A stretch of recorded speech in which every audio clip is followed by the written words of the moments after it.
next guest is urging Apple to rethink doing business with the Chinese chip maker that he calls dangerous. Let's welcome Senator Tom Cotton of Arkansas. In a letter to Apple CEO Tim Cook, Senator Cotton highlights what he calls the company's ill-advised plans to work with Yangtze Memory Technologies Corporation. Senator, thanks for joining us.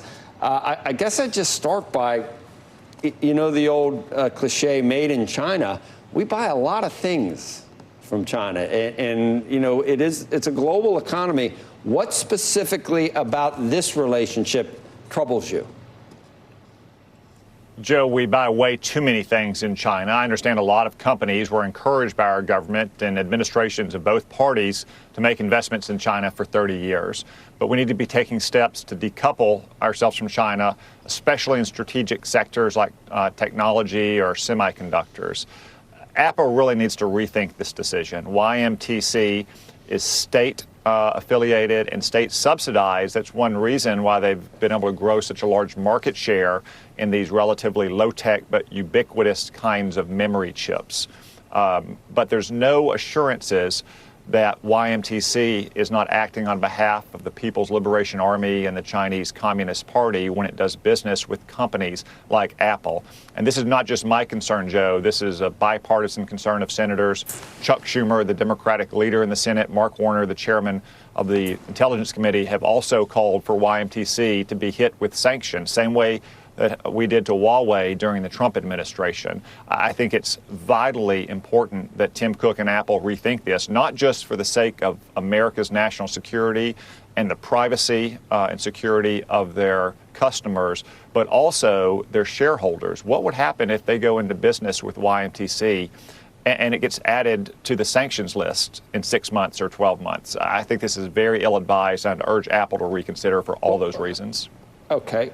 How many other companies could you throw into the same basket? And if I think memory chips and low tech and, you know, we lead in technology here for chips and chip making equipment and intellectual property, but we do farm out a lot of the low tech memory type stuff to other parts of the world. We can't really.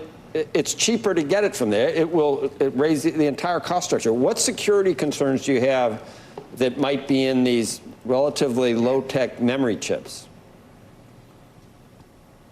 Well, Joe, it's right that we do outsource a lot of the manufacturing for these kind of ubiquitous low-tech chips. They're in things not just like iPhones, but washing machines and dishwashers and so forth, but especially when they're in communications devices, both personal devices and enterprise devices.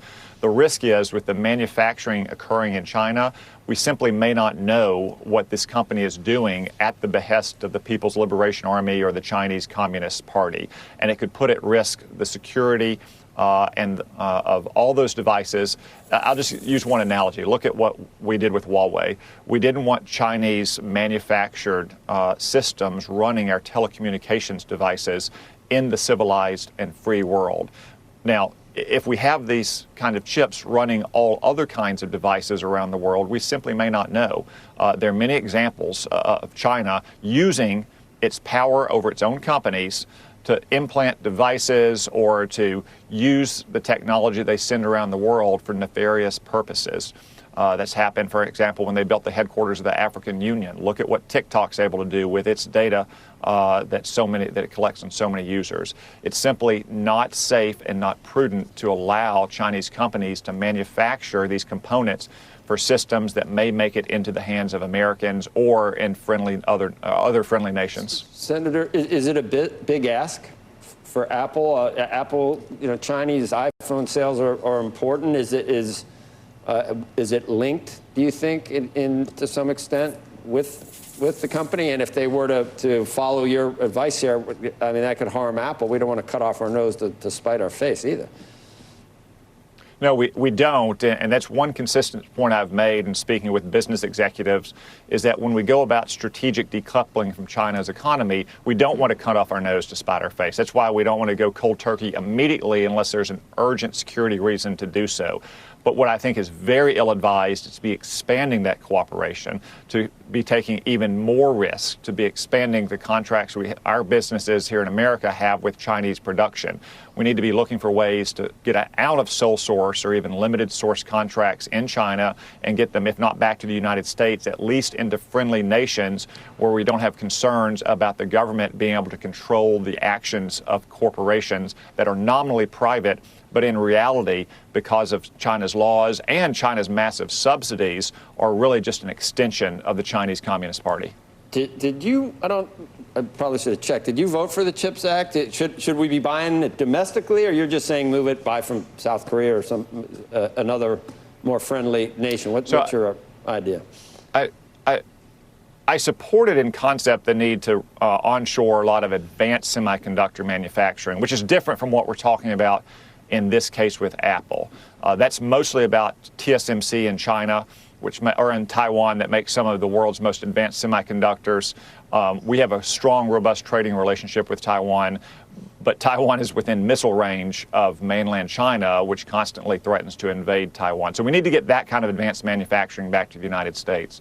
Unfortunately, the CHIPS Act, in my opinion, didn't have enough security controls and adequate protections against Chinese theft of the investments we'd be making here, in addition to having a lot of other items added on that I don't think were smart for America's economy. But we do need to focus on getting advanced semiconductor manufacturing back into the United States.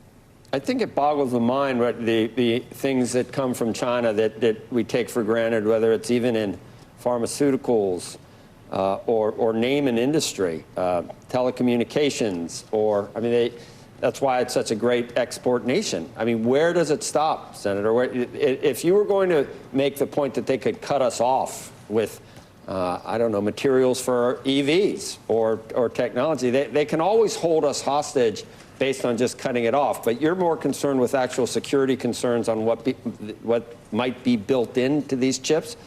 Because it seems like it's just going to be one thing after another. We really shouldn't import anything from China then.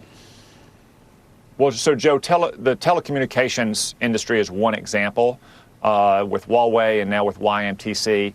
There are other examples as well. It's not all high-tech, cutting-edge things. It's just places where China has the market cornered on something that's essential to the safety and freedom and prosperity of Americans. I think many Americans were shocked to learn at the beginning of the pandemic that we depend entirely on China for things like latex gloves at hospitals or medical masks, for acetaminophen and ibuprofen and penicillin and heparin.